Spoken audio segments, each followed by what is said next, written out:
Hi everyone, क्या हाल चाल है? I hope everyone is doing fine. Perfect. So this is class number 1 of basics of finance. ठीक है, तो आज अपना क्लास नंबर 1 है. आज अपने क्या स्टार्ट कर रहे हैं? आज सबसे पहले अपने स्टार्ट कर रहे हैं इन्वेस्टमेंट इंडस्ट्री ओवरव्यू. कि सर जो इन्वेस्टमेंट इंडस्ट्री होता है ना, इन्वेस्टमेंट इंडस्ट्री होता है वो कैसे वर्क अराउंड करता है उसके बारे में बात करिए. ठीक है, तो अपने कहीं भी बीच में कोई टाइम वेस्ट नहीं करेंगे, एकदम डायरेक्टली जो मुद्दा अपना उस पर बात करेंगे सो दैट आपका कहीं भी टाइम वेस्ट नहीं हो and you get the maximum output. Perfect. तो सबसे पहला क्या बात करने वाले? इन्वेस्टमेंट इंडस्ट्री क्या होता है सर, और कैसे काम करता है ये इन्वेस्टमेंट इंडस्ट्री. उसके लिए चलते हैं एक सिंपल एग्जांपल में, जहां पे मान लीजिए मिस्टर ए है. मिस्टर ए, सर वो क्या काम करता है? वो मान लीजिए कोई जॉब करता है. ठीक है सर, कितना कमाता है वो मान लीजिए अर्न करता है से $1,000 एवरी ईयर. $1,000 अर्न करता है, इतना वो अर्न करता है. ठीक है, तो सर ये जो अर्न करता है, क्या ये $1,000 उसका सेविंग है? ये जो $1,000 अर्न कर रहा है पर साल, पर ईयर, क्या ये उसका सेविंग है? बिल्कुल भी नहीं. क्योंकि सेविंग का मतलब क्या होता है कि कितना आपने कमाया माइनस क्या आपका खर्चा था day to day expenses meet करने के लिए. Remaining balance will be what? Your saving.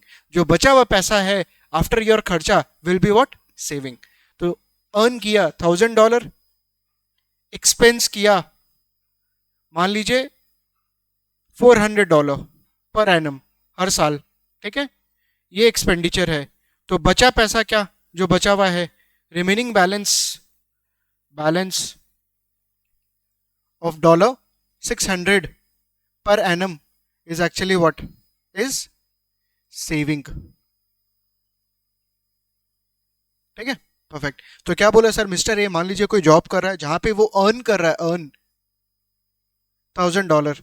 Sir उसका खर्चा है $400, तो बचा हुआ पैसा जो 600 है that is actually what? Saving. तो सर यहाँ पे अपने क्या समझे? What is the difference between the earning versus saving?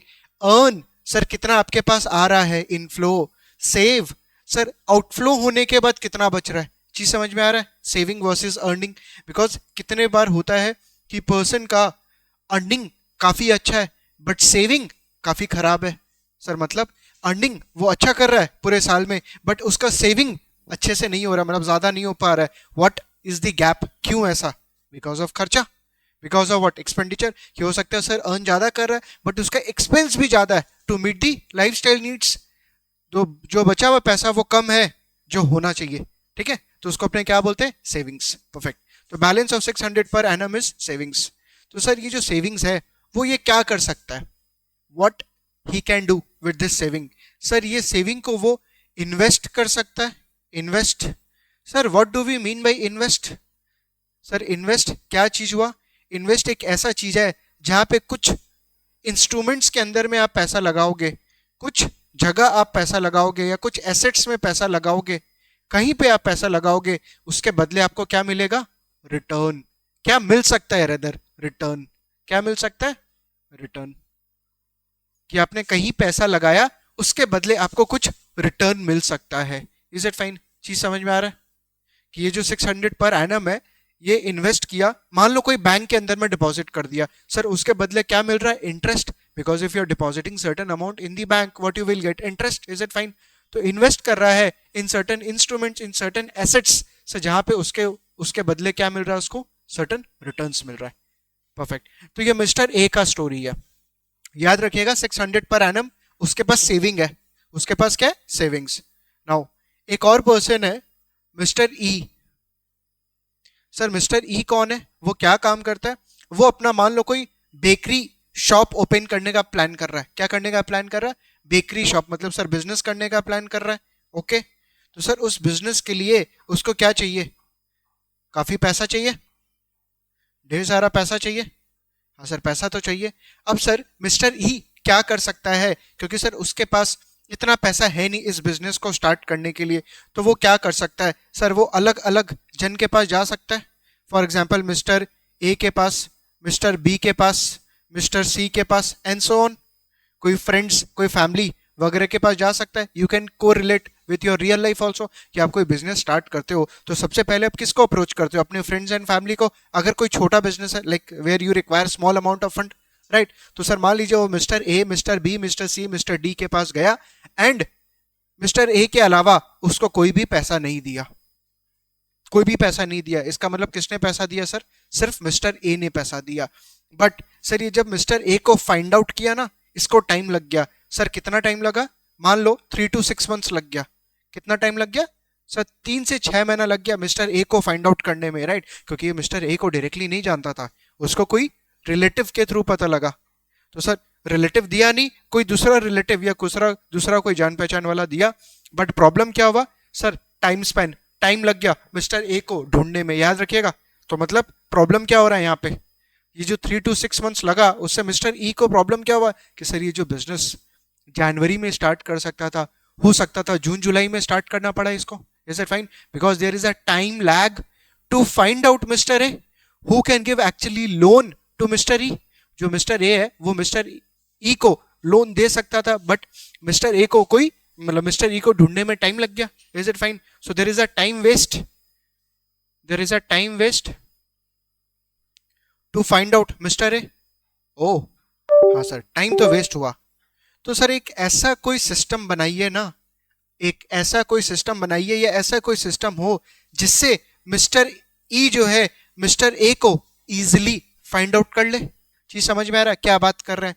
कि सर कोई एक ऐसा सिस्टम बनाइए जिससे मिस्टर ई जिसको पैसा चाहिए, जिसको पैसा चाहिए एंड सर जिसको पैसा देना है मिस्टर ए, सर मिस्टर ए को क्यों पैसा देना है? बिकॉज उसके पास सेविंग है, उसको इन्वेस्ट करना है। चीज समझ में आ रहा है? तो सर एक ऐसा सिस्टम हो जिससे मिस्टर ए मिस्टर ई आपस में इजिली लिंक हो जाए, इजिली कनेक्ट हो जाए, और यहाँ पे ये जो टाइम वेस्ट हो रहा है ना वो मिनिमल से मिनिमल हो या इनफैक्ट नहीं के बराबर हो। Is it fine? Are you able to relate? Perfect. तो सर एक ऐसा सिस्टम बनाइए जहां पे मिस्टर ई जो है वो रिलेट हो जाए किससे? मिस्टर ए से।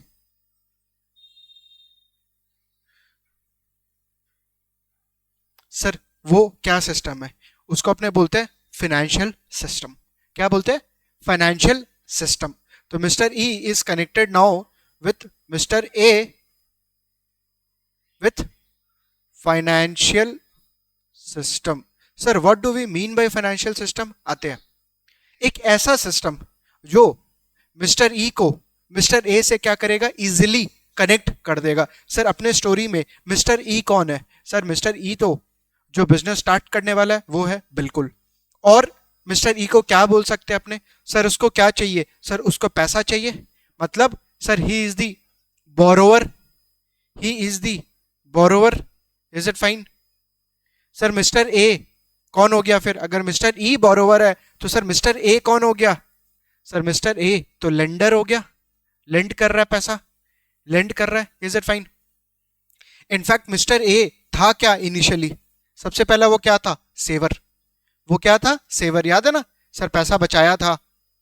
तो सेवर और इन्वेस्टर और लेंडर सब एक ही बात है।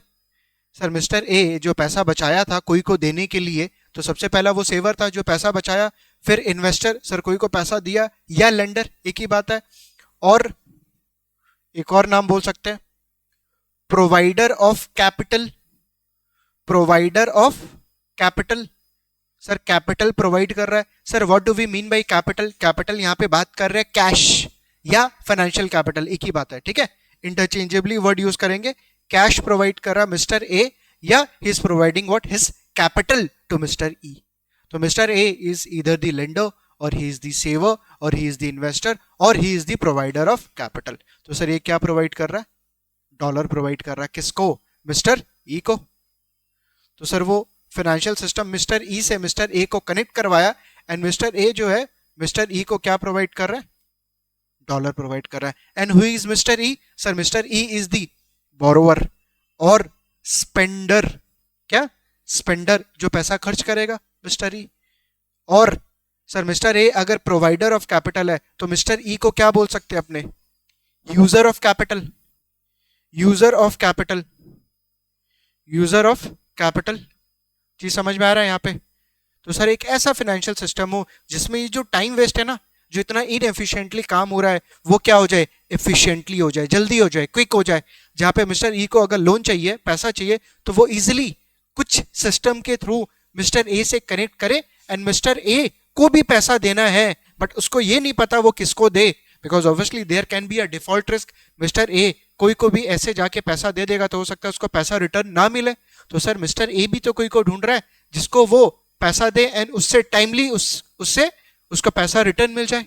तो सर मिस्टर ए मिस्टर ई आपस में तो एक दूसरे को जानता नहीं है, ठीक है, बट यहाँ पे एक ऐसा फाइनेंशियल सिस्टम है जिससे मिस्टर ई मिस्टर ए को कनेक्ट कर देता है।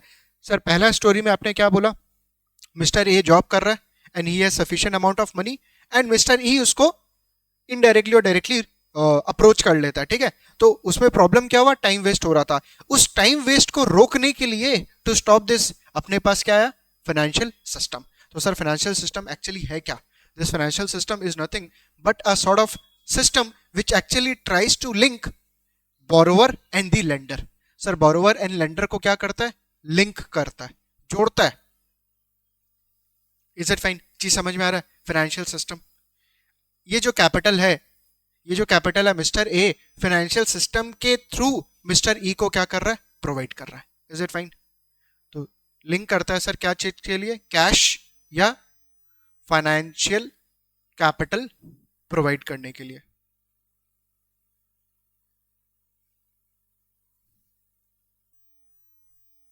इज इट फाइन, तो मिस्टर ए मिस्टर ई दोनों का काम बन रहा है इससे, लेकिन किसके हेल्प से, किसके हेल्प से, through the financial system, through the financial system. Sir ये जो मिस्टर ए है, मिस्टर ए वो कौन हो सकता है, मिस्टर ए प्रैक्टिकली कौन हो सकता है, आप मेरे जैसे कोई इंडिविजुअल हो सकते हैं। जी समझ में आ रहा है, सर मेरे पास पैसा है, मैं कोई को लोन के फॉर्म में देना चाहता हूं, बट मेरे को नहीं पता मैं किसको दूं। इंडिविजुअल के फॉर्म में हो सकता है, और it can be in the form of company. Company, sir company भी प्रॉफिट अर्न कर रही है, तो वो जो कंपनी प्रॉफिट है वो कंपनी भी तो कहीं और लगाना चाहती है। Company also wants to invest to earn what, return, जिससे उनको क्या मिले, रिटर्न मिले। तो सर कंपनी हो सकता है, और इंडिविजुअल हो सकता है, कंपनी हो सकता है, गवर्नमेंट हो सकता है। गवर्नमेंट के पास भी एक्सेस पैसा पड़ा हुआ है, government also wants to provide loan so that they can also earn what, interest. Mr. A can be individual, or it can be company, or it can be what, government. Who can be borrower?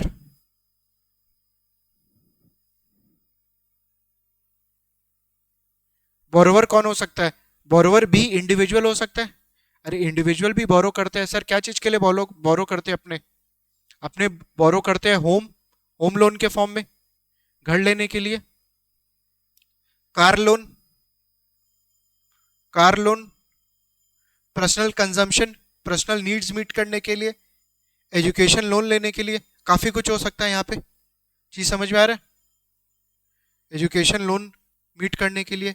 Sir company can also borrow, company भी borrow कर सकती है, in fact करती है। For what, maybe to acquire certain land, to start certain projects. Sir कोई नया business, कोई नया लैंड, कोई नया बिल्डिंग एक्वायर करने के लिए कंपनी भी लोन लेती है। तो sir company can also take loan, और इट कैन बी बोरोवर, और इट कैन बी स्पेंडर और यूजर ऑफ कैपिटल।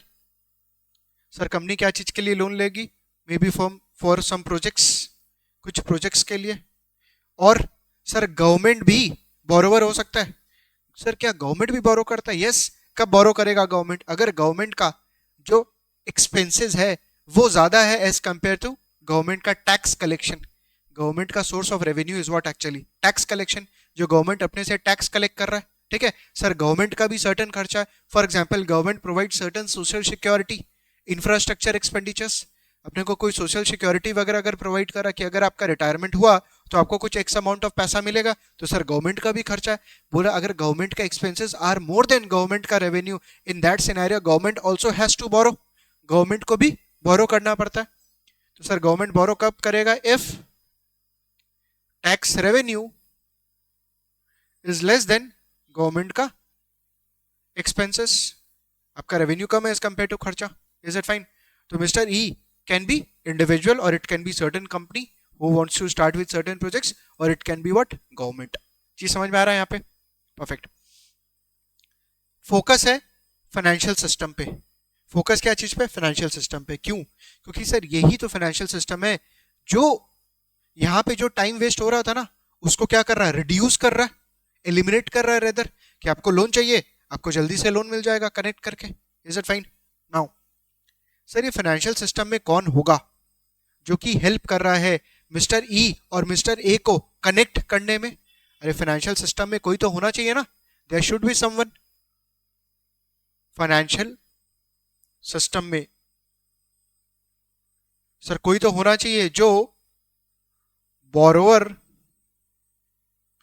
मतलब मिस्टर ई को इमेजिन करना, एंड सेवर. सेवर कौन हुआ? मिस्टर ए, जो जॉब से सेव कर रहा था, याद है ना? तो सर फाइनेंशियल सिस्टम एक ऐसा सिस्टम है जो बोरोवर और सेवर को कनेक्ट करता है. बट कैसे? How? It can be in two types, दो तरीके से, टू वे से. It can be through the direct finance और it can be through indirect finance. कैसे बोला? सर फाइनेंशियल सिस्टम जो कनेक्ट करता है वो दो तरीके से कर सकता है. एक कर सकता है डायरेक्ट फाइनेंस प्रोवाइड करके, एक कर सकता है इनडायरेक्ट फाइनेंस प्रोवाइड करके. Indirect finance. Sir what do we mean by direct finance? Direct finance का मतलब क्या हुआ? डायरेक्ट फाइनेंस का मतलब इफ कंपनी वांट्स पैसा. सर कंपनी अगर पैसा चाहती है, मतलब company needs money for running of its businesses or for certain capital expenditures to come up with certain projects, तो सर कंपनी आईपीओ ला सकती है. आईपीओ मतलब सर इनिशियल पब्लिक ऑफरिंग, अपना शेयर्स इशू कर सकती है कैपिटल मार्केट्स के अंदर में. कैपिटल मार्केट के अंदर में, शेयर मार्केट के अंदर में सर जो कंपनीज है वो अपना शेयर्स इशू कर सकती है. Is it fine? तो सर जो जिसके पास पैसा है वो शेयर्स बाई कर सकता है, एंड सर वो जो पैसा वो कंपनी के पास चला जाएगा डायरेक्टली. चीज समझ में आ रहा है? Direct finance. तो सर फाइनेंशियल सिस्टम के अंदर में we have direct finance where company might issue shares and as a saver. Sir मेरे पास पैसा है तो सर मैं जाके कंपनी को दूंगा और उसके बदले कंपनी से मेरे को क्या मिलेगा? कंपनी का शेयर ओनरशिप मिलेगा. क्या मिलेगा? ओनरशिप. सर इसको थोड़ा सा और डिटेल में बताइए ना. मान लो टीसीएस का shares, TCS Tata consultancy services या रिलायंस जो लिस्टेड कंपनीज हैं इंडिया के अंदर में, ठीक है, if they need the money, अगर वो लोग को पैसा चाहिए तो they can issue the shares into the market. वो लोग अपना शेयर्स, इक्विटी शेयर्स इशू करेंगे, उसके बदले they will get the money, वो लोग को पैसा मिलेगा. सर अपने को क्या मिलेगा? अपने को एज अ सेवर अपने को क्या मिलेगा? अपने को टाटा का, रिलायंस का शेयर्स मिलेगा. क्या मिलेगा? शेयर्स मिलेगा. सर ये शेयर का मतलब क्या हुआ? ये शेयर का मतलब हुआ कि सर जो कंपनी का अपने शेयर बाई कर रहे हैं, फॉर एग्जांपल रिलायंस या टाटा कंसल्टेंसी सर्विसेज, उनका एसेट्स, उनका अर्निंग्स पे अपना हक है, अपना क्लेम है. Claim word is fine. अपना क्लेम है. Is it fine? कि कल के दिन वो लोग अगर अपना वो जो अपना अपने से जो पैसा लिए थे वो लोग अगर लौटा नहीं पाए तो उसका अर्निंग्स और एसेट्स को बेच के अपने को पैसा मिल सकता है. Is it fine? तो it can be in the form of shares और it can be in the form of bonds, fixed income securities. क्या? Fixed income securities. सर इसका मतलब क्या हुआ? बाद में आऊंगा, ठीक है. थोड़ा शेयर्स को और फिक्स्ड इनकम सिक्योरिटीज को समझाने में टाइम लगेगा, बट एक बार के फॉर्म में आप सोच सकते हो कि आपको एक पीस ऑफ पेपर मिल रहा है, एक पीस ऑफ पेपर मिल रहा है जहां पे ये लिखा हुआ रहेगा किसके द्वारा? बाय द रिलायंस और द टीसीएस, कि अगर मैं आपको पैसा रिटर्न नहीं कर पाया तो मेरा अर्निंग्स, मेरा एसेट का कुछ पोर्शन आपको चला जाएगा. कुछ पोर्शन क्यों? क्योंकि आप पूरा का पूरा जितना भी रिक्वायरमेंट है कंपनी का उतना तो आपने पैसा दिया नहीं था, आपने कुछ पोर्शन आपने पैसा दिया था, तो कुछ पोर्शन आपका एसेट्स या कुछ पोर्शन आपका अर्निंग्स होगा. Is it fine? Direct finance. तो डायरेक्ट फाइनेंस के अंदर में क्या बोलेंगे अपने?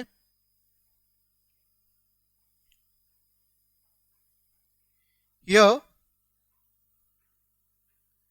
The borrower, in fact here the saver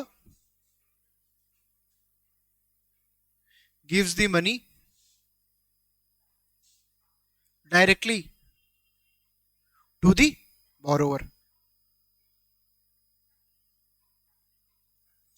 borrower को डायरेक्टली क्या दे रहा है? पैसा दे रहा है, डॉलर दे रहा है. Is it fine? Here the saver gives dollar directly to the borrower. For example capital markets. Capital markets मतलब आप सोच सकते हो इक्विटी मार्केट। इनडायरेक्ट फाइनेंस का मतलब क्या हुआ? इनडायरेक्ट वर्ड देखो ना, इसका मतलब सर ये जो बोरोवर और सेवर है वो डायरेक्टली आपस में बात नहीं करेंगे, उनके बीच में कोई होगा। इनडायरेक्ट फाइनेंस सर कौन होगा बीच में? मिडिल मैन होगा, उसको अपने बोलेंगे फाइनेंशियल इंटरमीडियरीज। क्या बोलेंगे? Financial intermediaries. फाइनेंशियल इंटरमीडियरीज मतलब कौन हो गए सर? मिडिल मैन, जो बोरोवर और सेवर को मिलाएगा, जो बोरोवर और सेवर को मिलाएगा। जैसे फॉर एग्जांपल यहाँ पे आपने देखा था फाइनेंशियल सिस्टम के through mister E mister A से मिला था, बट कैसे मिला था सर? कैसे मिला था सर? वो लोग मिले थे with the help of financial intermediaries. Sir example दीजिए। Example can be banks. Example can be what? Banks. Sir banks का क्या काम है? सर बैंक्स के पास आप पैसा डिपॉजिट करते हो, आप कौन हो गए? सेवर। आपका जो पैसा बचा, मान लो $400-600 बचा, आप जाके बैंक के पास सेव कर लिए, और उसके बदले बैंक आपको क्या दे रहा है? इंटरेस्ट दे रहा है। बट सर बैंक के पास वो इंटरेस्ट आएगा कैसे? सर बैंक को भी कहीं पे इन्वेस्ट करना पड़ेगा या कहीं पे लेंड करना पड़ेगा। मतलब सर बैंक जो है वो लोन के फॉर्म में कोई और को दे सकता है। सर मैं भी तो कोई को दे सकता था। जैसे for example mister A could have directly given to mister E, but problem क्या है कि मिस्टर ई को मिस्टर ए जाने कहां से? मतलब मिस्टर ए मिस्टर ई को कैसे ढूंढेगा कि किसको पैसा चाहिए? Plus there is a credit risk. Sir what do we mean by credit risk? Credit risk मतलब मिस्टर ई कल के दिन अगर डिफॉल्ट कर गया तो मिस्टर ए का पैसा गया, मिस्टर ए का पैसा गया। इसीलिए तो बैंक है बीच में, इसीलिए तो बैंक है कि सर मिस्टर ए को मिस्टर ई से कोई मतलब नहीं है, बिकॉज मिस्टर ए जो है वो किसको जानता है? बैंक को जानता है। बीच में कौन आ गया? फाइनेंशियल इंटरमीडियरी आ गया। Is it fine? तो यहां पे सर बैंक का क्या रोल है? What is the role of the bank? कि सर बैंक को मिस्टर ए जाके अपना पैसा देगा, वो बैंक मिस्टर ई को ढूंढ रहा है, मतलब इनफैक्ट मिस्टर ई ढूंढते ढूंढते बैंक के पास गया और बैंक जो है मिस्टर ई को कुछ पैसा दे रहा है। Is it fine? तो सर मिस्टर ए क्या मिस्टर ई को अब इस पिक्चर में इनडायरेक्ट फाइनेंस में जानता है? बिल्कुल भी नहीं। क्यों? क्योंकि सर मिस्टर ए बैंक को जानता है, मिस्टर ई बैंक को जानता है, और बैंक के पास तो कितने ऐसे मिस्टर ए और कितने सारे ऐसे मिस्टर ई आते रहते होंगे। अरे बहुत सारे जन है ना अपने जो डिपॉजिट कर रहे हैं बैंक के पास, और बैंक जो है काफी जन को लोन दे रहा है। चीज समझ में आ रहा है? परफेक्ट। सर इससे फायदा क्या हुआ? इससे फायदा ये हुआ कि सर मिस्टर ए का कोई डायरेक्ट क्लेम नहीं है मिस्टर ई के कोई एसेट्स पे या अर्निंग्स पे। मिस्टर ए का कोई डायरेक्ट क्लेम नहीं है मिस्टर ई के अर्निंग्स पे या एसेट्स पे, कोई प्रॉफिट वगैरह पे कोई हक नहीं है, कोई अधिकार नहीं है, क्योंकि सर मिस्टर ए का हक अब किस पे है? बैंक पे। किस पे है? बैंक पे। मतलब कल के दिन अगर मिस्टर ई डिफॉल्ट कर जाता है, मिस्टर ई अपना पेमेंट करने में डिफॉल्ट कर जाता है बैंक को, तो सर मिस्टर ए किससे पैसा मांगेगा? बैंक से। वेयर एज यहां पे इन केस ऑफ डायरेक्ट फाइनेंस के अंदर में सर कंपनी अगर डिफॉल्ट कर जाता है पैसा देने में, तब तो सर आपके पास कोई उपाय नहीं है। There is no other alternative. आपको कंपनी का एसेट्स को सेल करके अपना पैसा रियलाइज करना पड़ेगा। चीज समझ में आ रहा है कि what is the difference between the direct finance and indirect finance? Direct finance के अंदर में आप जाके डायरेक्टली कोई अपने रिलेटिव को पैसा दे दिए, आपको इंटरेस्ट आ रहा है, बट प्रॉब्लम क्या है कि सर उस पर्सन को हो सकता है मैं ठीक से जानता नहीं हूं, तो वो पर्सन डिफॉल्ट कर सकता है, तो there is a credit risk. There is a credit risk और डिफॉल्ट रिस्क। डिफॉल्ट रिस्क कि सर आपका जो रिलेटिव है वो हो सकता है डिफॉल्ट कर जाए, आपको टाइमली पैसा वगैरह ना दे। बट यहाँ पे इनडायरेक्ट फाइनेंस के अंदर में मिस्टर ए जो है मिस्टर ई को नहीं जानता है, वो किसको जानता है? बैंक को। वो जानता है कि यार मेरा जो पैसा वो बैंक के पास सिक्योर्ड रहने वाला है, एंड बैंक जो है उस पैसा से फर्दर लोन देगा। क्या देगा? लोन देगा मिस्टर ई को, एंड उसके बदले में मिस्टर ई से उसको इंटरेस्ट मिलेगा। Is it fine? सर इसका मतलब मिस्टर ई को अगर वो लोन दिया एंड मिस्टर ई अगर बैंक को इंटरेस्ट दे रहा है, तो सर बैंक भी तो मिस्टर ए को उसके पैसा के अगेंस्ट पे इंटरेस्ट देगा। बिल्कुल देगा। तो सर बैंक कैसे अर्न करेगा? How actually the bank will earn? देखिए, जो मिस्टर ए अपना पैसा डिपॉजिट किया ना बैंक के पास, एंड बैंक उसको ये इंटरेस्ट दे रहा है, सर बैंक जो इंटरेस्ट देगा ना उसको हो सकता है अराउंड 3% या 4% दे। 3% या 4% दे, बट बैंक मिस्टर ई से जो इंटरेस्ट चार्ज करेगा वो हो सकता है 9% या 10% चार्ज करे। सर ये जो डिफरेंस है ना, जहां पे बैंक मिस्टर ई से इंटरेस्ट चार्ज कर रहा है 9 to 10% एंड मिस्टर ए को दे रहा है 3 to 4%, अराउंड 4-5% जो अर्न कर रहा है, दैट इज बैंक का इनकम, जिसको अपने बोलते हैं इंटरेस्ट इनकम। क्या बोलते हैं? Interest income. Is it fine? Clear है चीज? परफेक्ट। तो सर बैंक का काम क्या हो गया? डिपॉजिट्स लेना एंड उसके बदले लोन देना, उसके बदले लोन देना। अब ये लोन हाउसिंग लोन हो सकता है, कार लोन हो सकता है, कुछ पर्सनल लोन हो सकता है, an number of needs can be there. Is it fine? Perfect. तो क्या पढ़े कि सर फाइनेंशियल सिस्टम के अंदर में we can have direct finance and we can have indirect finance, and financial system link करता है बोरोवर को एंड सेवर को। किसको लिंक करता है? बोरोवर को एंड सेवर को। तो सर फाइनेंशियल सिस्टम का होने का लॉजिक क्या हुआ? क्या क्रक्स हुआ? क्रक्स तो ये हुआ कि सर मिस्टर ई जो अपना टाइम वेस्ट कर रहा था वो टाइम अब वेस्ट नहीं होगा। ऑल्सो सर मिस्टर ई के पास हो सकता है एक्सपर्टाइज नहीं हो, इनफैक्ट मिस्टर ए के पास एक्सपर्टाइज नहीं हो या उतना रिसोर्सेज नहीं हो कि ये जो पैसा है ना, ये जो सेविंग्स, वो कहाँ कहाँ इन्वेस्ट करे, where to invest this money. Mister A may lack the sufficient amount of resources, उसके पास कोई टीम नहीं है या उसके पास एक्सपर्टाइज नहीं है।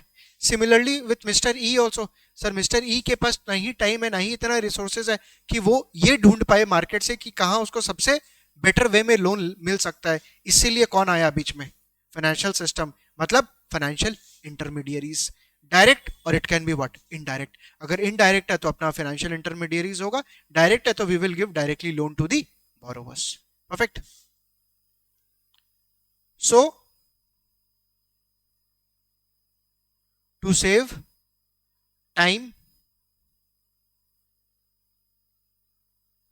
expertise,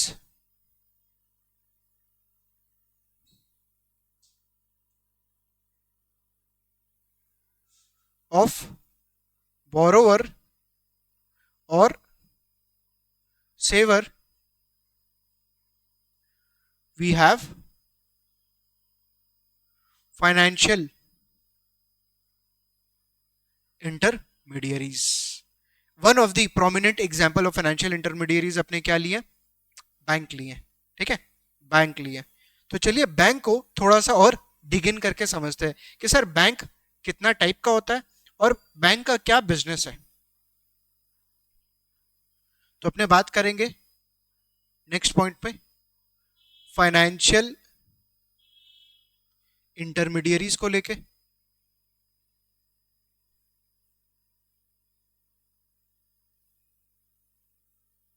फाइनेंशियल इंटरमीडियरीज के अंदर में सबसे पहला आता है बैंक। सबसे पहला कौन आता है? बैंक। बैंक का अगर मैं बैलेंस शीट बनाऊं, balance sheet, sir balance sheet मतलब जहां पे कोई भी एंटिटी का या कोई भी इंडिविजुअल का आपको फाइनेंशियल पोजीशन शो करता है। मतलब कोई भी एंटिटी का क्या एसेट्स है, कहां कहां से उसको फ्यूचर में पैसा आ सकता है, एसेट्स कहां कहां से उसको फ्यूचर में पैसा आ सकता है, और कोई एंटिटी का या कोई इंडिविजुअल का क्या लायबिलिटी है, उसको कहां कहां पेमेंट करना पड़ सकता है। Liability, assets versus liability. Asset मतलब जहां पे आपको फ्यूचर में उसका कुछ रिसोर्सेज मिलेगा, कुछ इनकम आएगा उस चीज से। लायबिलिटी मतलब जहां पे आपको फ्यूचर में पेमेंट करना पड़ेगा। तो बोला सर बैंक का क्या एसेट्स या क्या लायबिलिटीज होगा, सोच के बताइए। सर अपने जो डिपॉजिट कर रहे हैं बैंक के पास, एज इंडिविजुअल जो अपने डिपॉजिट कर रहे हैं, बैंक का एसेट है या बैंक का लायबिलिटी है? सोच के आंसर देना। अभी अपने डिस्कस किए एसेट और लायबिलिटी का मतलब। सर बैंक का क्या हुआ? जो अपने डिपॉजिट्स कर रहे हैं, सर बैंक का वो लायबिलिटी है, बिकॉज कल के दिन अपने वापस से जाके बैंक को बोल सकते हैं मैंने जो डिपॉजिट किया प्लीज मुझे रिटर्न करिए। मतलब बैंक का क्या हो गया? लायबिलिटीज। बैंक का क्या हो गया? लायबिलिटीज। तो बैंक का लायबिलिटीज क्या हो गया? Deposits made by deposit holders, deposits made by deposit holders, अपने जो डिपॉजिट कर रहे हैं।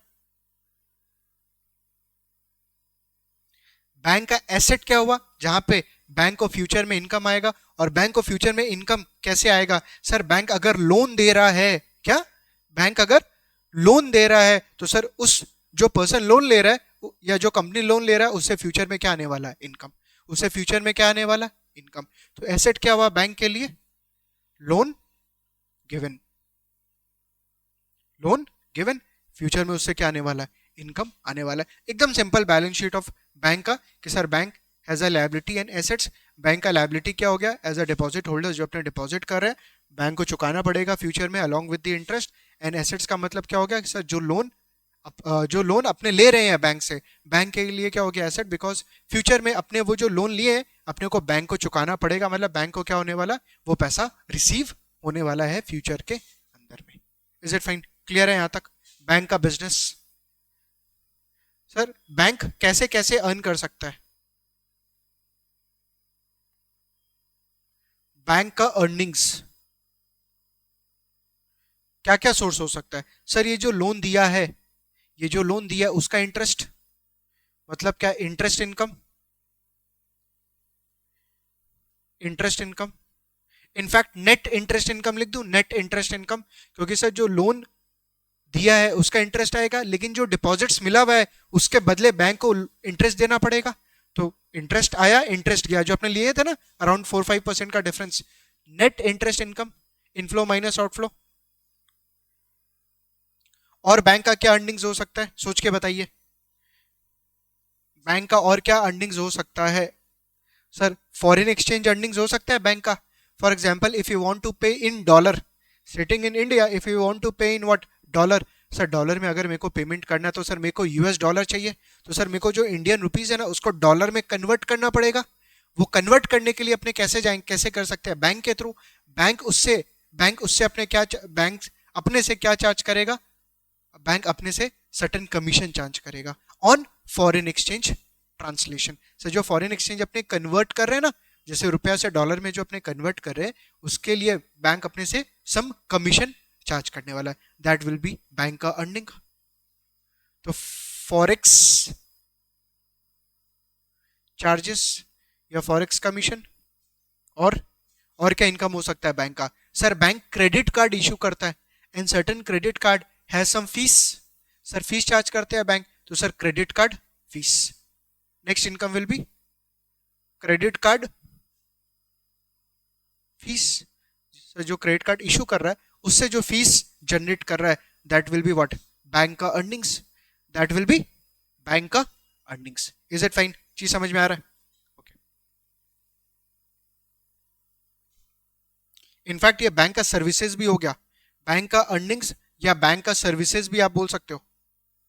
बैंक का service, sir foreign exchange, credit card issue करता है, सर लोन देता है, उसके अगेंस्ट में कंपनी को बैंक को क्या मिल रहा है, इंटरेस्ट मिल रहा है। इज इट फाइन, तो बैंक का अर्निंग्स या बैंक का सर्विसेज। नाउ सर ये जो बैंक्स है ना वो कौन कौन सा टाइप का बैंक हो सकता है, what can be the different types of banks. Obviously यहाँ पे अपने टेंटेटिव लिस्ट का बात कर रहे हैं। एक हो सकता है आपका रिटेल बैंक, रिटेल बैंक। एक हो सकता है कमर्शियल बैंक,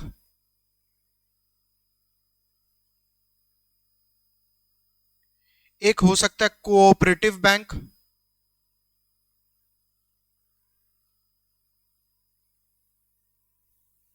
एक हो सकता है रिटेल बैंक, एक हो सकता है कमर्शियल बैंक, एक हो सकता है cooperative bank. Then we can have NBFCs. NBFC मतलब सर नॉन बैंकिंग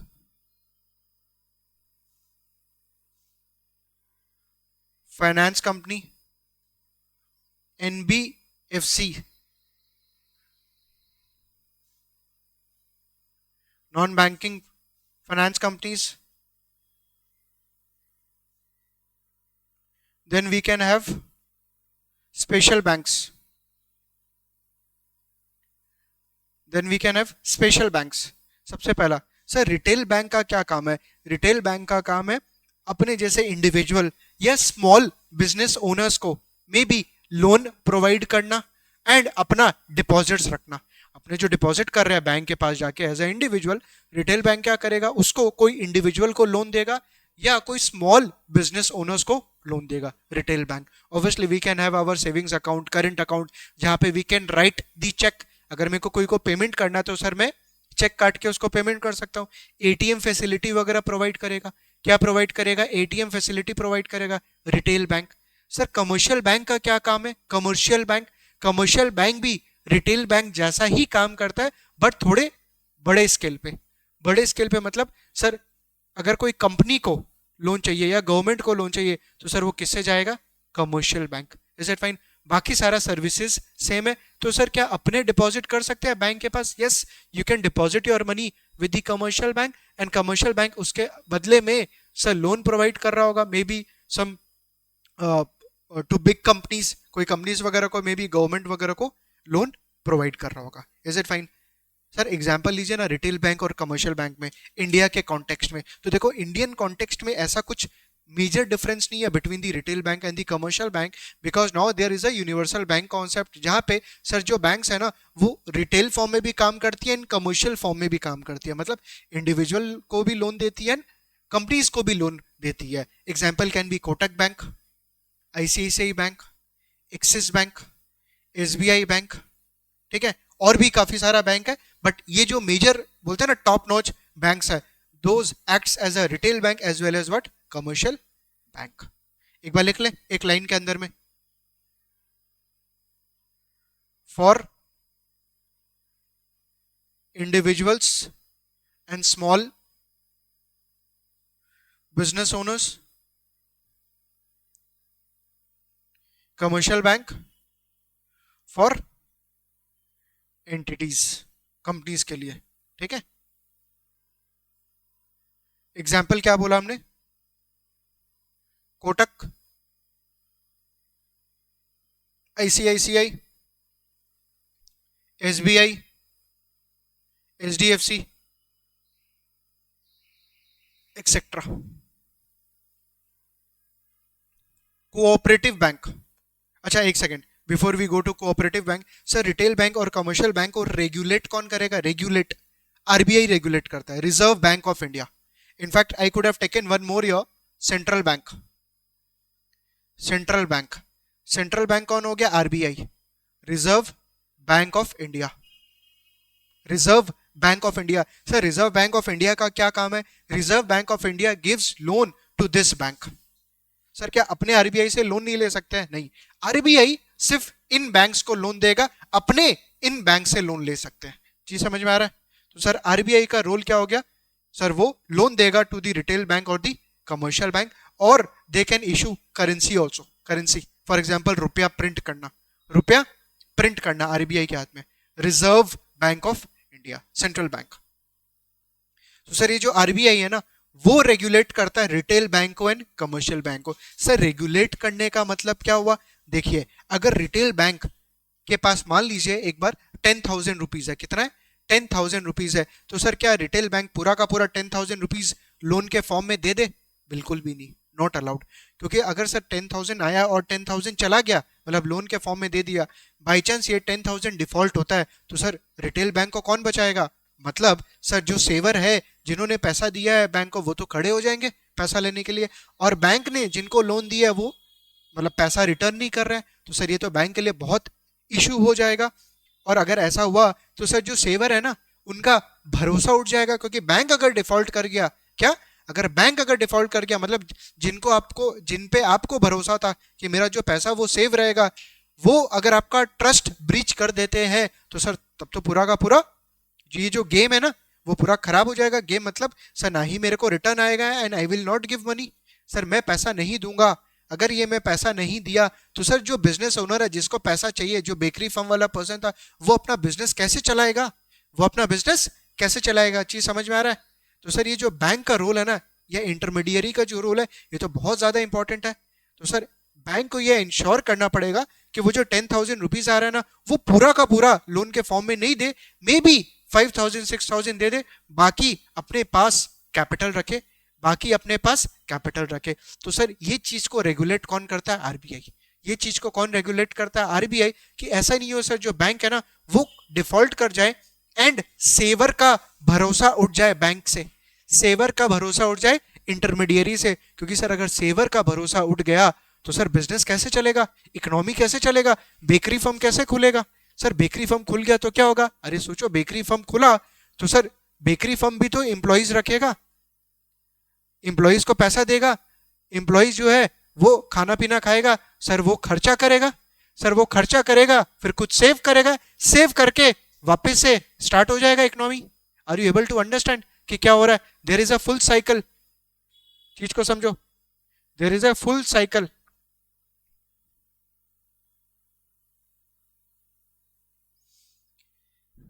कि सर मिस्टर ए ने पैसा दिया मिस्टर ई को, मिस्टर ई को क्या चीज के लिए? Bakery firm. And sir mister E ने क्या किया? पीपल हायर किया, आदमी लोग को हायर किया। सर ये आदमी लोग को जो हायर किया उसको पैसा देना होगा, ठीक है सर। अब ये जो पर्सन है तो सर ये लोग का ये क्या हो गया? इनकम, मतलब अर्निंग्स हो गया। सर ये लोग भी खर्चा करेगा, खर्चा करने के बाद सेव करेगा, और सेविंग्स अल्टीमेटली ये लोग क्या बन गए? सेवर। और सेवर जो है वो वापस से अलग अलग कंपनीज को पैसा देगा। So it's a whole cycle. तो अगर सोचो ये जो सेवर है, ये लोग ने जो इंटरमीडियरीज बैंक को पैसा दिया था और बैंक अगर डिफॉल्ट कर जाता है इन टर्म्स ऑफ पेमेंट, तो सर ये सेवर का भरोसा उठ जाएगा। तो सर ये जो सेवर है वो कैसे कंपनीज को पैसा देगा, और कंपनीज के पास अगर पैसा नहीं आया तो कंपनीज अपना बिजनेस ऑपरेशंस कैसे रन करेगा, फर्दर सर एम्प्लॉयमेंट कैसे प्रोवाइड करेगा। तो पूरा का पूरा जो फाइनेंशियल सिस्टम है वो पूरा का पूरा ठप। ठप मतलब it will end. Is it fine? तो इट्स इंपॉर्टेंट कि सर बैंक्स और financial intermediaries should have certain regulators, and who are those regulators? RBI. चीज समझ में आ रहा है कि सर पूरा का पूरा पैसा जो है वो बैंक लोन के फॉर्म में ना दे। Okay, next we have cooperative bank. Sir cooperative bank का मतलब क्या हुआ? नाम देखो, कोऑपरेटिव। सर यहाँ पे there will be certain society, certain society. उस सोसाइटी में जो रह रहे हैं, उस सोसाइटी में जो रह रहे हैं वो लोग ही बैंक का कस्टमर्स हो जाते हैं, एंड वही बैंक का ओनर्स भी होते हैं। मतलब सर अगर उनको लोन चाहिए तो वो कोऑपरेटिव बैंक में जाके लोन लेंगे, अपने सोसाइटी के बैंक में जाके, या अगर उनको डिपॉजिट भी करना है तो वो इस बैंक में जाके डिपॉजिट करेंगे। मतलब they actually own this bank. मान लो हम लोग 10 जन मिलके एक कोऑपरेटिव बैंक ओपन कर रहे हैं। सर कोऑपरेटिव बैंक ओपन करना इतना इजी है? बिल्कुल भी नहीं। सर क्या कोऑपरेटिव बैंक को भी आरबीआई रेगुलेट करता है? यस, बट कोऑपरेटिव बैंक में जो रूल्स होता है ना वो कम स्ट्रिक्ट होता है as compare to retail bank and the commercial bank, but yes it is govern by RBI. मान लो एक बार अपने 10 जन मिलके ये बैंक ओपन करते हैं। यार बैंक ओपन करने के लिए पैसा चाहिए, पैसा कौन देगा? हम लोग 10 जन मिलके पैसा देंगे। और बैंक जो है अपने सोसाइटी में जो मेंबर्स है इस बैंक का उनको लोन देगा। सर क्या इंटरेस्ट चार्ज करेगा? बिल्कुल चार्ज करेगा।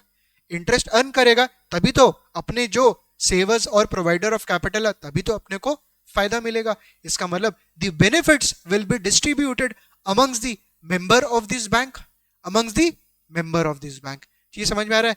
कोऑपरेटिव बैंक के साथ जहां पे सोसाइटी मिलके एक बैंक ओपन करेगी एंड उस बैंक के मेंबर कौन होंगे? Society members only. सर फायदा या लॉस कौन बियर करेगा? वो मेंबर्स ओनली। सर ऐसा कोई एग्जांपल है? बहुत सारा एग्जांपल है। There are many cooperative banks. In fact आप गूगल करोगे कोऑपरेटिव बैंक्स इन इंडिया, काफी एग्जांपल आपको मिल जाएगा। इनफैक्ट मुंबई के अंदर में जो सबसे बड़ा कोऑपरेटिव बैंक है उसका नाम है Saraswat cooperative bank, Saraswat cooperative bank. ठीक है, एक बार गूगल करना आप कोऑपरेटिव बैंक। तो यहां पे members are the customers and owners of the bank.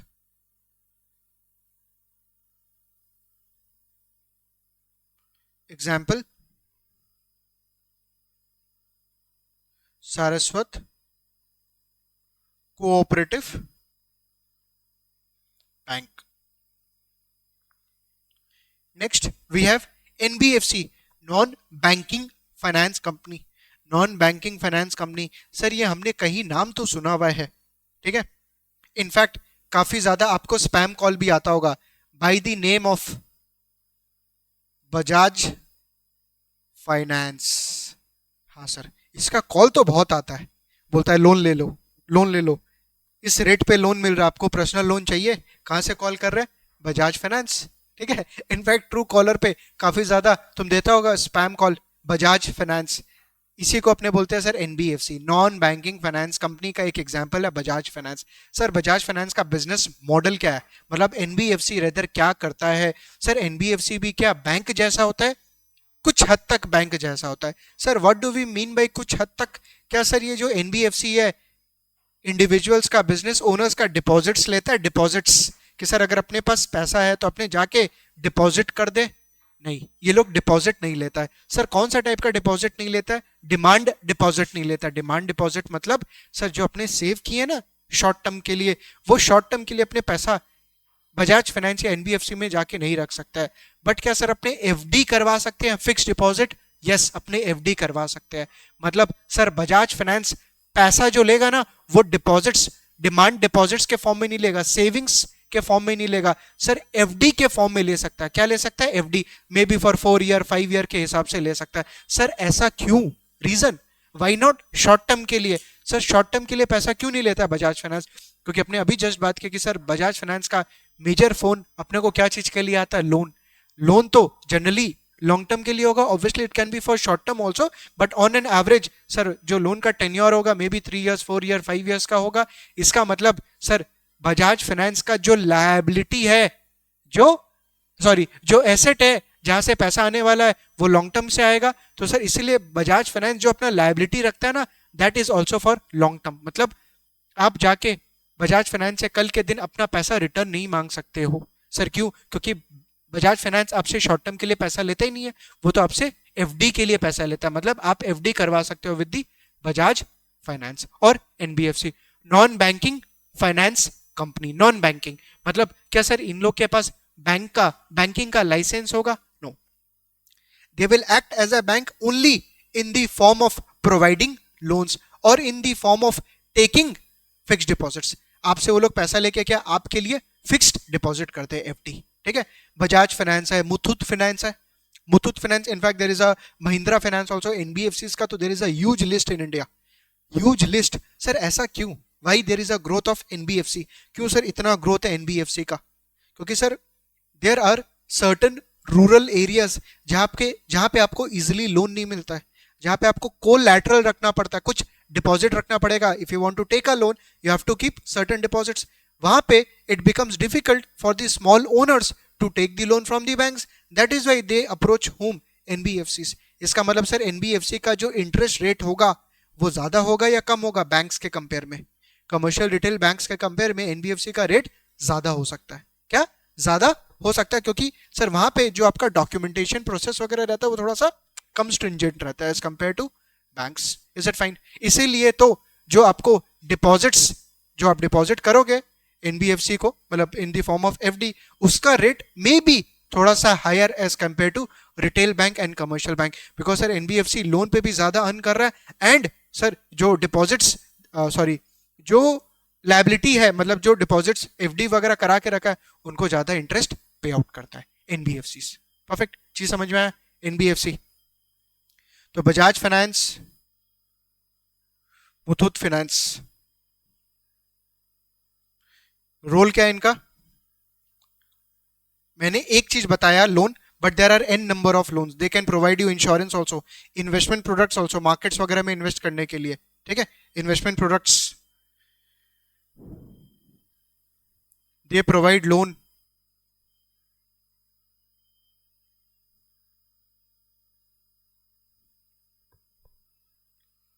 They provide loan, mutual funds, mutual funds, insurance, insurance products. Next insurance को लेके बात करेंगे।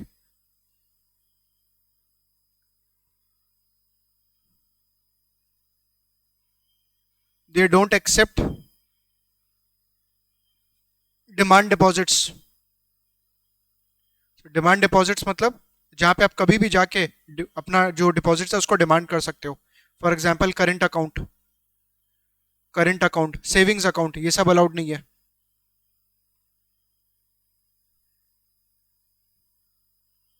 But you can have FD, fixed deposits, आप फिक्स्ड डिपॉजिट्स ओपन कर सकते हो। ठीक है, NBFC. Then we have special banks. Sir special banks क्या हुआ यहाँ पे? स्पेशल बैंक्स हो गया सर जिनका फोकस होगा agricultural and rural development.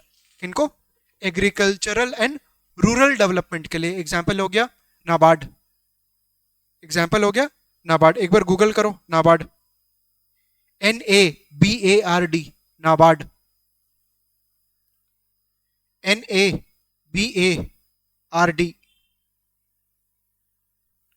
National bank for agricultural and rural development. National bank for agricultural and rural development के लिए. तो there is a special bank जिनका फोकस किस पे रहने वाला है सर? रूरल डेवलपमेंट पे, एग्रीकल्चरल डेवलपमेंट पे.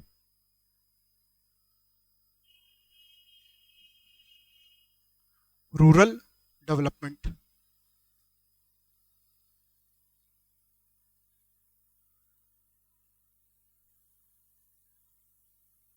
Then there is a bank known as SIDBI. इसका फोकस रहेगा एसएमईज को लोन देने के लिए. Small medium and enterprise. Small medium micro entrepreneurs, जो छोटे छोटे बडिंग एंटरप्रेन्योर्स होते हैं ना, जिनको इतना इजीली लोन नहीं मिलता क्योंकि there will be a collateral that may be required from the banks. SIDBI helps them to get what loan, मतलब SIDBI provide the loan to SMEs. Then we have Exim bank. Exim. Exim का focus रहता है to provide loans for import and export. मतलब sir India का growth story में import हो, export increase हो, sir loan कौन प्रोवाइड करता है? Exim bank. EXIM. For imports and exports. Is it fine? Special bank हुआ ना, क्योंकि सर स्पेसिफिक पर्पस है ये लोग का. फॉर एग्जाम्पल नाबार्ड का फोकस क्या चीज पे? एग्रीकल्चर एंड रूरल डेवलपमेंट पे. सिडबी का फोकस किस पे? एसएमईज को लोन देने में. एक्सिम का फोकस किस पे? इंपोर्ट्स एंड एक्सपोर्ट्स पे. Special banks. चीज समझ में आ रहा है आपको? तो सर बैंक्स के अंदर में we can have retail bank, commercial bank, central bank, cooperative bank, NBFCs and special banks, जिसका focus will be on certain specific things. तो फाइनेंशियल इंटरमीडियरीज के अंदर में सबसे पहले कौन आया? Bank. Next we can have insurance company. Sir insurance company भी इंटरमीडियरी है. बिल्कुल, इंश्योरेंस कंपनी भी इंटरमीडियरी है. कैसे? इंश्योरेंस कंपनी का क्या काम है? सर इंश्योरेंस कंपनी से तो अपने इंश्योरेंस लेते हैं. बिल्कुल, उसके बदले में इंश्योरेंस कंपनी को अपने क्या देते हैं? प्रीमियम. अपने क्या देते हैं? अपफ्रंट प्रीमियम, एडवांस प्रीमियम दे देते हैं. उसके बदले इंश्योरेंस कंपनी अपने को क्या प्रोवाइड करती है? Insurance. Sir what do we mean by insurance? To cover against specific risk. To cover against specific risk. That risk can be related to your life. That risk can be related to your life. That risk can be related to your business. That risk can be related to certain property and casualty. For example, sir कोई दुकान में, shop में fire लग गया, sir car का insurance ले रहा है क्योंकि सर कार में कुछ डैमेज हो गया. Is it fine? तो सर उसके अगेंस्ट में अपने को इंश्योरेंस कंपनी क्या प्रोवाइड करती है? अपने को प्रोवाइड करती है इंश्योरेंस. अपना रिस्क कवर हो जाता है. एज ए इंडिविजुअल और एज अ कंपनी अपना क्या कवर हो जाता है? रिस्क कवर हो जाता है with the help of what? Insurance. तो सर इंश्योरेंस कंपनी को अपने क्या दे रहे हैं? Upfront premium. Insurance premium, upfront insurance premium. उसके बदले इंश्योरेंस कंपनी क्या प्रोवाइड कर रही है सर? अपने को रिस्क कवरेज. रिस्क कवरेज कि अपना जो रिस्क है उसको कवर कर रहा है. अपना जो रिस्क है, जो रिस्क अपने फेस कर रहे हैं, इंश्योरेंस कंपनी क्या दे रही है? उसके अगेंस्ट में कवरेज, कवर कर रही है. और अपने कौन हुए सर यहाँ पे? अपने हो गए इंश्योर्ड. अपने कौन हो गए? इंश्योर्ड. जो इंश्योरेंस कंपनी है उसको अपने बोलते हैं इंश्योरर. Insurer, INSURER, insurer. और अपने कौन हो गए? इंश्योर्ड. सर अपने कौन हुए? अपने हो गए इंडिविजुअल. अपने कोई एक इंडिविजुअल हो सकते हैं, और it can be some company. Company भी हो सकती है. Company also takes insurance. Company also takes what? Insurance. चीज समझ में आ रहा है? तो सर इंडिविजुअल या कंपनी इंश्योरेंस कंपनी को क्या प्रोवाइड कर रही है? इंश्योरेंस प्रीमियम, एंड उसके बदले इंश्योरेंस कंपनी उसको क्या दे रहा है? रिस्क कवरेज, कि अगर आपको कुछ हुआ, आपके हेल्थ को कुछ हुआ, तो सर अपने उसको इंश्योरेंस, अपने उसको रिस्क कवर करता है, मतलब अपने कौन हो गए यहाँ पे? Insurer. Is it fine? Perfect, चीज समझ में आ रहा है? ओके। ये जब रिस्क का बात हो रहा है कि सर कैसा टाइप का रिस्क कवर करेगा इंश्योरेंस कंपनी, कैसा टाइप का रिस्क कवर करेगा इंश्योरेंस कंपनी, तो सर डिपेंड करता है, वो हो सकता है ये जो रिस्क है that can be related to your life, जिसको अपने बोलते हैं लाइफ इंश्योरेंस, जिसको अपने क्या बोलते हैं? Life insurance. एक हो सकता है आपका हेल्थ इंश्योरेंस, आपके हेल्थ के लिए, आपके सीरियस हेल्थ इलनेस को लेके इंश्योरेंस कंपनी आपको इंश्योरेंस प्रोवाइड कर सकती है। Then insurance can be provided in the form of sir से सम हाउस, मतलब घर से रिलेटेड, कि सर घर में कोई आग लग गया, कोई फायर हो गया, कोई डैमेज हो गया, उसके अगेंस्ट में इंश्योरेंस आपको रिस्क कवर प्रोवाइड करती है। Then insurance can be related to auto, auto मतलब ऑटोमोबाइल, यहाँ पे कार इंश्योरेंस वगैरह हो सकता है, कार इंश्योरेंस हो सकता है। Is it fine? और it can be certain personal claims, it can be certain personal incidents where you want to take loans, sorry where you want to take the insurance, जहां पे आपको insurance चाहिए। तो sir insurance company जो है वो majorly आपको दो टाइप का इंश्योरेंस प्रोवाइड करती है, टू टाइप्स ऑफ इंश्योरेंस। तो इसको अपने दो बकेट के अंदर में डिवाइड करेंगे। क्या क्या है वो बकेट? एक है आपका प्रॉपर्टी एंड कैजुअलिटी इंश्योरेंस, एक है आपका लाइफ इंश्योरेंस, एक है आपका प्रॉपर्टी एंड कैजुअलिटी इंश्योरेंस, एक है आपका लाइफ इंश्योरेंस। सर इन दोनों में क्या डिफरेंस है? Life insurance covers what? Life, life को कवर करता है, कोई के डेथ का रिस्क, कोई के डेथ होने का रिस्क। तो सर अगर अपने लाइफ इंश्योरेंस खरीदते हैं and due to any reason, obviously if your life ends, तो सर उसमें जो नॉमिनी होगा उसको अपना फायदा मिल जाएगा। फायदा मतलब उसको फायदा नहीं सर जो अपने लाइफ कवर किए हैं अपना, एंड उसके बदले अपने जो इंश्योरेंस प्रीमियम पेमेंट करते जा रहे हैं, सर फ्यूचर में अगर कोई एक ऐसा इंसिडेंट होता है which is related to life, there is uncertainty about the life, तो सर वो जो प्रीमियम अपने पे किए ना, उसके बदले में अपने को सेटलमेंट हो जाएगा, अपने को पैसा मिल जाएगा। अपने मतलब कौन? सर जो बचेगा अपने पीछे उनको। Is it fine? Life insurance, example of life insurance company will be LIC। Life insurance company ऐसा कोई जन नहीं है जो LIC के बारे में नहीं जानता है। They provide what? Life insurance. तो it covers what? Life. Example can be LIC, life insurance company covers life by providing claim। ठीक है, आप जो क्लेम कर रहे हो उसके अगेंस्ट में क्या? सॉरी, बाई प्रोवाइडिंग सेटलमेंट होना चाहिए। क्लेम तो आप करोगे, लाइफ इंश्योरेंस को लेके बोल रहे हैं ना।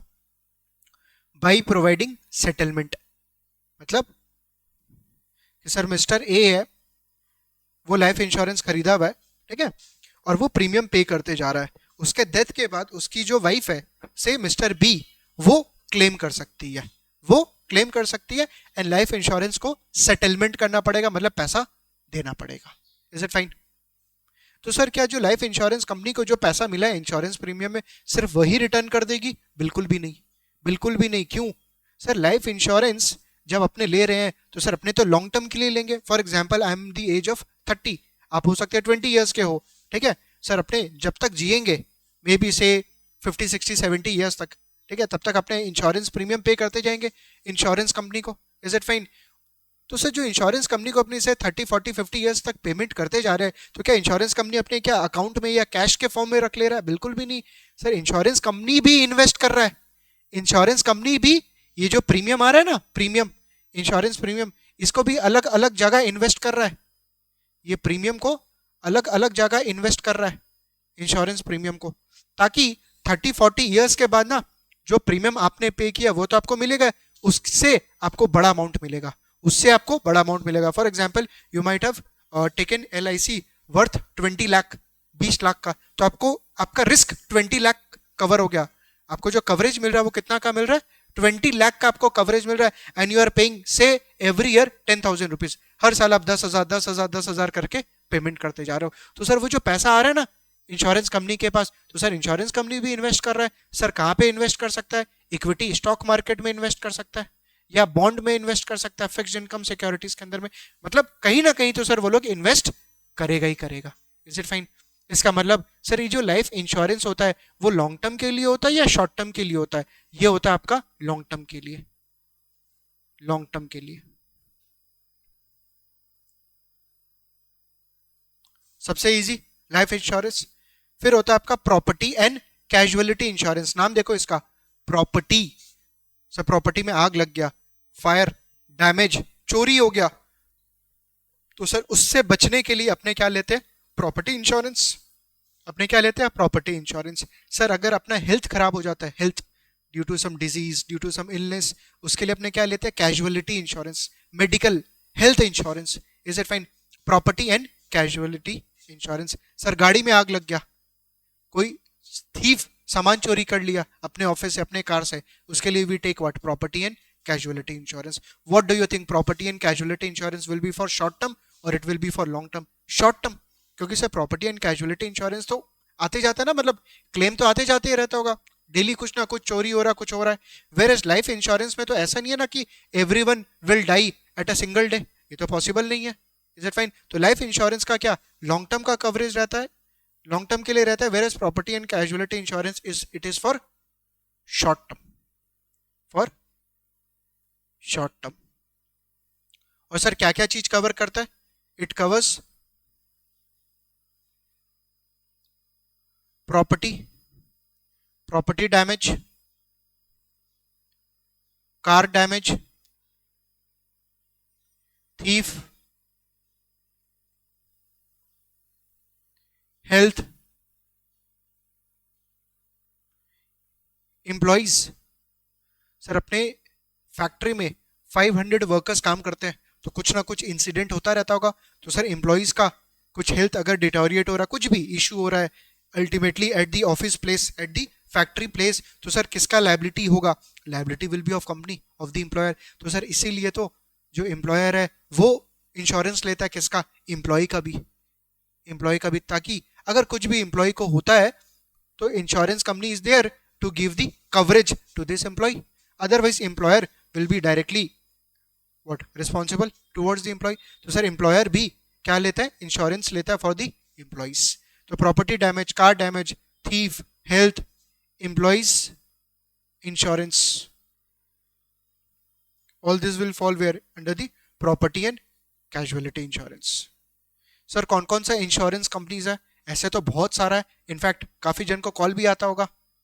आईसीआईसीआई, लोम्बार्ड, जनरल इंश्योरेंस, कि सर वो सारा तरीके का इंश्योरेंस प्रोवाइड करेगा। Then we can have HDFC, Ergo insurance, ऐसे तो बहुत सारा है। फिर we have star health insurance, सारा इंडियन कॉन्टेक्स्ट में नेम ले रहा हूं, ठीक है? एसबीआई, टाटा, काफी सारा नाम है, एक्सेट्रा। सर ये जो इंश्योरेंस कंपनी रिस्क कवरेज दे रहा है, उसके बदले सर उसको ये रिस्क इंश्योरेंस प्रीमियम मिल रहा है, उसके बदले उसको इंश्योरेंस प्रीमियम मिल रहा है। सर ये जो पैसा है इंश्योरेंस प्रीमियम का, वो इंश्योरेंस कंपनी कहाँ लगाएगा? वो लॉन्ग टर्म में लगाएगा, may be equity, may be bond वगैरह के केस में। Is it fine? Also depend करता है सर इंश्योरेंस कंपनी कौन सा टाइप का है, मतलब क्या चीज का कवरेज दे रहा है, प्रॉपर्टी कैजुअलिटी दे रहा है या लाइफ इंश्योरेंस दे रहा है। अगर लाइफ इंश्योरेंस के लिए दे रहा है तो उसको पता है यार कि जो पैसा मांगने वाला आएगा ना वो तुरंत नहीं आएगा, टाइम लगेगा in future. Where as property and casualty insurance में तो anyone can come any time, कभी भी ये सब इश्यूज हो सकता है एंड उसके वजह से वो लोग कभी भी आ सकता है पैसा लेने के लिए। तो इससे आपको क्या समझ में आता है कि sir in case of property and casualty insurance company, वो लोग जो ये पैसा इन्वेस्ट करेंगे ना, वो कोई शॉर्ट टर्म जगह पैसा इन्वेस्ट करेंगे या लॉन्ग टर्म? मतलब सर वो लोग जो पैसा इन्वेस्ट कर रहे हैं कोई एक ऐसा इंस्ट्रूमेंट में इन्वेस्ट करे जहां पे उसको रिटर्न 1 साल 2 साल में मिल जाए, या जहां पे उसको 15-20 ईयर्स में मिले? Sir obviously short term. Obviously short term, क्योंकि शॉर्ट टर्म में तो कोई भी आ सकता है ना पैसा लेने के लिए। तो सर आपके पास वो फंड होना चाहिए या उस जगह आप पैसा डालो जहां पे आपको इजीली पैसा मिल जाए, इमीडिएटली पैसा मिल जाए। Where as in case of life insurance के अंदर में जो इंश्योरेंस कंपनीज पैसा इन्वेस्ट करेंगी वो लॉन्ग टर्म के लिए करेगी, वो लॉन्ग टर्म के लिए करेगी, क्योंकि उनको पता है कि तुरंत कोई आने वाला, इनफैक्ट सब जन एक साथ में तो आने वाला है नहीं, इनफैक्ट सब जन तो एक साथ में आने वाला है नहीं in case of life insurance. Is it fine? Also in case of insurance company there can be providers of capital.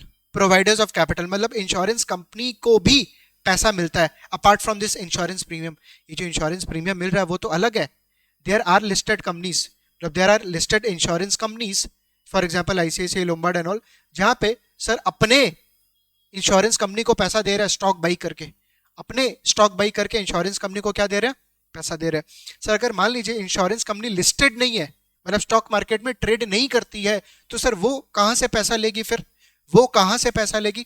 मान लो कोई बड़ा इन्वेस्टर है, कोई बड़ा इन्वेस्टर, HNI जिसको अपने बोलेंगे high net worth individual, high net worth individual, sir उसके पास बहुत पैसा है, वो कहीं पैसा लगाना चाहता है, उसके पास ये कोई एक इंश्योरेंस कंपनी है जो अभी नया ओपन की है and they want certain amount of fund, certain amount of fund, वो लोग को सर पैसा चाहिए कुछ, ठीक है। तो सर ये जो HNI है ना वो अपना कुछ पैसा निकाल के किसको दे सकता है? ये इंश्योरेंस कंपनी को दे सकता है। तो सर वो HNI को क्या फायदा होगा? अरे ये जो इंश्योरेंस कंपनी है, ये जो बिजनेस कर रही है ना, ये पूरा का पूरा रिस्क कवरेज करके इंश्योरेंस प्रीमियम अर्न करके, तो सर उससे जो फायदा मिलेगा वो HNIs को प्रोवाइड करेगी, वो ट्रांसफर करेगी, क्योंकि ऑब्वियसली सर HNI अगर इंश्योरेंस कंपनी को पैसा दे रहा है तो सर उसके बदले इंश्योरेंस कंपनी को भी तो HNI को कुछ देना पड़ेगा। वो क्या करेगा, वो क्या देगा इंश्योरेंस कंपनी? सर ये जो रिस्क कवरेज दे रहा है, अपफ्रंट इंश्योरेंस प्रीमियम कलेक्ट कर रहा है, अपना जो बिजनेस मैनेज कर रहा है एफिशिएंटली, उससे जो प्रॉफिट आ रहा है वो HNIs को प्रोवाइड करेगा। मतलब सर इंश्योरेंस कंपनी के अंदर में भी देयर कैन बी व्हाट?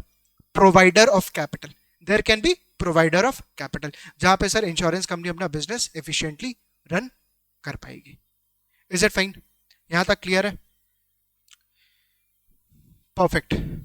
तो आज अपने क्या सीखे हैं? मेजर मेजर चीज है अपने सीखे सर फाइनेंशियल सिस्टम वर्क कैसे करता है, अपने सीखे फाइनेंशियल सिस्टम कैसे वर्क करता है, फाइनेंशियल कैपिटल क्या होता है एंड फाइनेंशियल इंटरमीडियरी क्या होता है। Financial system, financial intermediary, is it fine? Financial capital क्या होता है, ये सब चीज, एंड फाइनेंशियल इंटरमीडियरी के अंदर में कौन कौन आ सकता है? बैंक आ सकता है सर, बैंक का क्या बिजनेस है, बैंक कितने टाइप का हो सकता है, एंड इंश्योरेंस कंपनी का क्या बिजनेस है एंड इंश्योरेंस कंपनी कितने टाइप का हो सकता है। परफेक्ट। चलिए दैट्स इट फॉर टुडे। आज एक बार यहां तक क्लास को स्टॉप करते हैं एंड इसी चीज को अपने नेक्स्ट क्लास के अंदर में फर्दर एक्सपैंड करेंगे और फर्दर फाइनेंशियल सर्विस इंडस्ट्री के बारे में डिस्कस करेंगे। ठीक है, चलिए take care guys, that's it for today.